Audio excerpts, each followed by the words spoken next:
walked way up on top of that hill up there.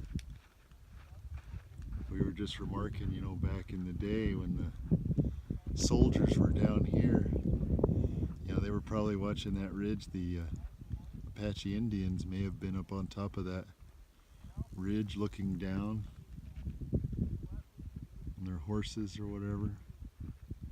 It's quite a ways up there. And down here, all that way, wow. And there's that little structure. I'm not sure what that is yet. We're heading that way. Oh no, that one. That other one was a tree. I missed it. This is the structure I was talking about. And then there's the visitor center. Kid coming up on this little structure. It's the most complete structure I've seen so far. Everything else has been broken down. It might be older. Oh, they probably built it thicker. Powder magazine, 1890.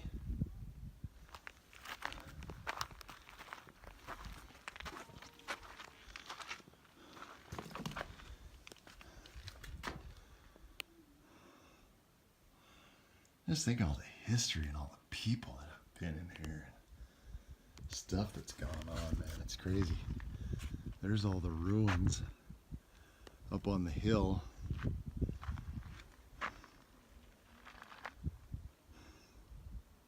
Quite interesting.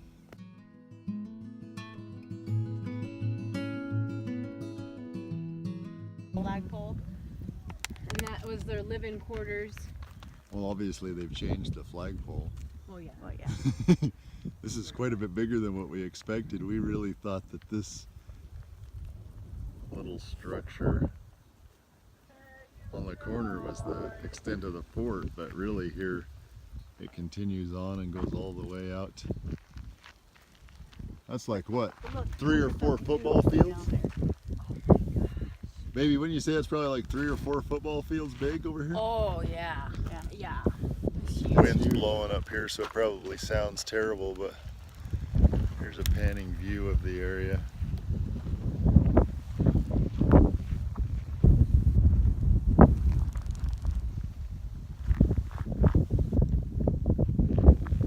It's pretty cool. Just interesting to think of what was all the activity and people going through here and stuff that they had to deal with living in that age. It's crazy.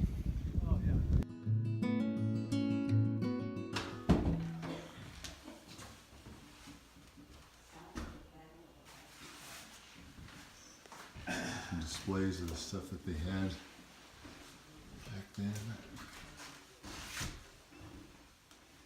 Projectiles.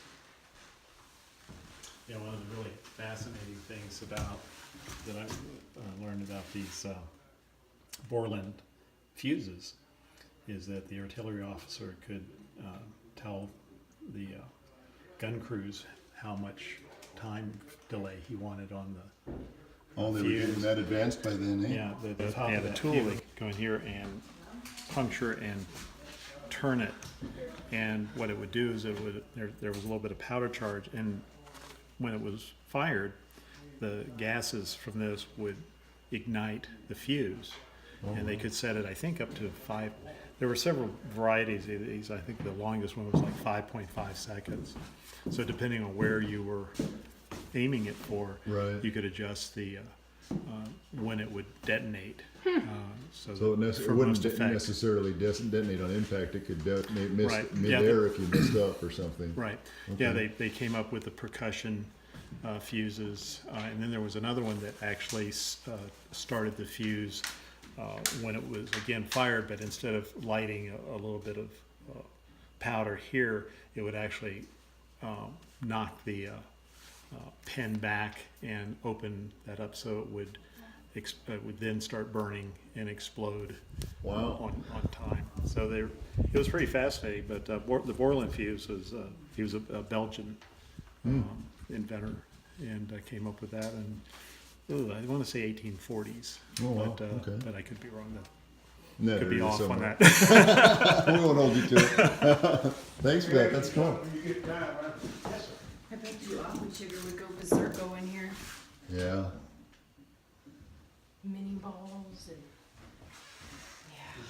Baptist, they take it out that way. I've heard it pronounced two different ways. I was always taught that Sibley, Native American Sibley languages stove. derived from Asian languages.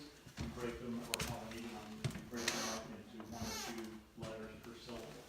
So the way I would look at it would be not. Ooh, prickly pears. Yeah, And that's Cochise boy, yeah. and he resembled Cochise. That's what they said, so that's what they used as a, now, Oh, wrong. There you go. Edward, Hey, EA, Exploring Alabama, this one's for you, man. Here's a whole bunch of cork bottles for you. Look at that awesome lock. Yeah, that's some old school stuff right there. Right up to his death, because the one thing they had actually honored more than anything else was truthfulness. And they had a copper pitcher. Even if you were an adversary, they still respected you. And Jeffords helped take the body up into the Dragon Mountains. He resembled his daddy so much. Who was the, So they got a picture of his son in front of him, huh? Oh, look at these buttons. Told you, man, Aqua Chigger would have a field day in here. Oh, there's some more Oh, bottles. look at that bottle. It's amazing. That. Look at this, Ma. Isn't that cool? Yeah. That is really neat. Away from the parking lot, so it's about 3/4. For like, oh yeah, they've got the Quarter mile down. mesquite, those mesquite beans so that they can ground up to flour. Or just give them to Lily, she'll eat them. Yeah. Makes it harder to make bread afterwards, though. Yeah. My understanding is that There's another little mud house. Oh, yeah. Sure call it Apaches. in 1860s, read the accounts of These eyeglasses. Look at how tiny they're, like little spectacles. I mean, look at That's what they call the them. picture of the whole fort.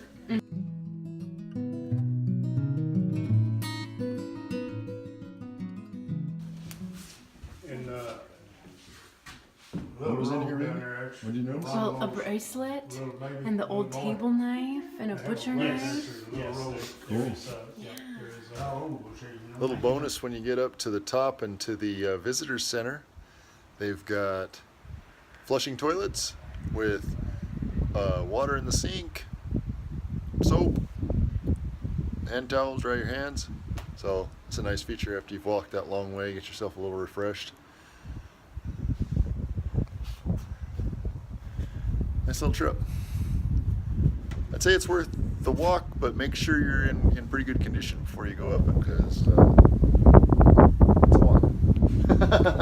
Also got a nice drinking fountain with cold water in it. You can refill your water bottles and have a nice drink before you head back too.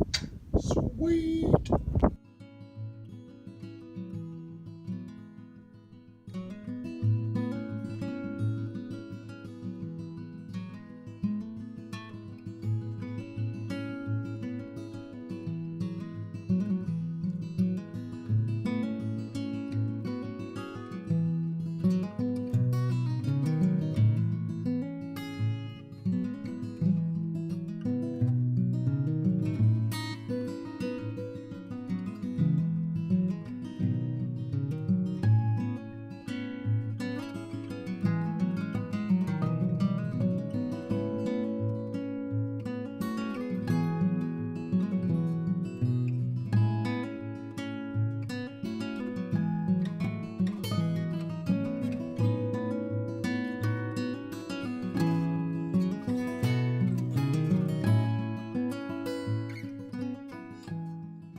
So check it out. This is inside the, what was this building called? Do you remember? Was this the mess hall? No, the mess hall was over there. Oh shoot, I don't remember what it was, but it's huge. I think it's the barracks where they lived. Oh, this is actually where they lived. Okay.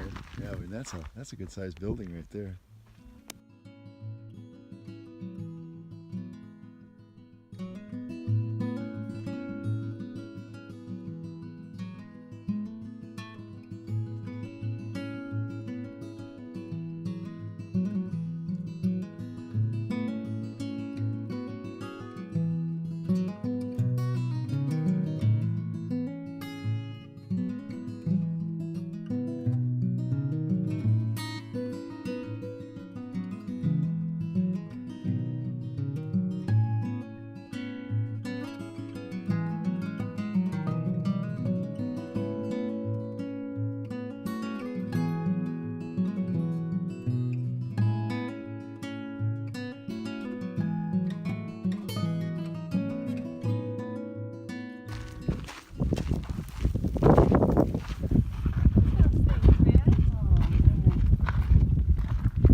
probably grasses and crap.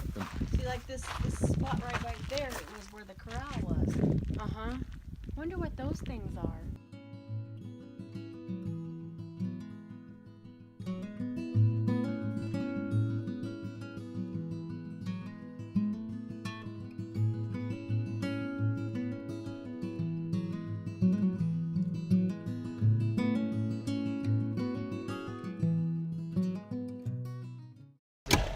Okay, we're back in the car after our hike to Fort Bowie ruins. Is that okay? Overall impressions, baby? It was awesome. I'm glad we got to go and see it and see how the soldiers lived and what the Indians went through Yeah. and how they were able to build structures back then, and it was pretty awesome. And the hike was beautiful. It was. Definitely pack some water if you got to do it, or if you want to do it. It was a hike. Thanks for watching.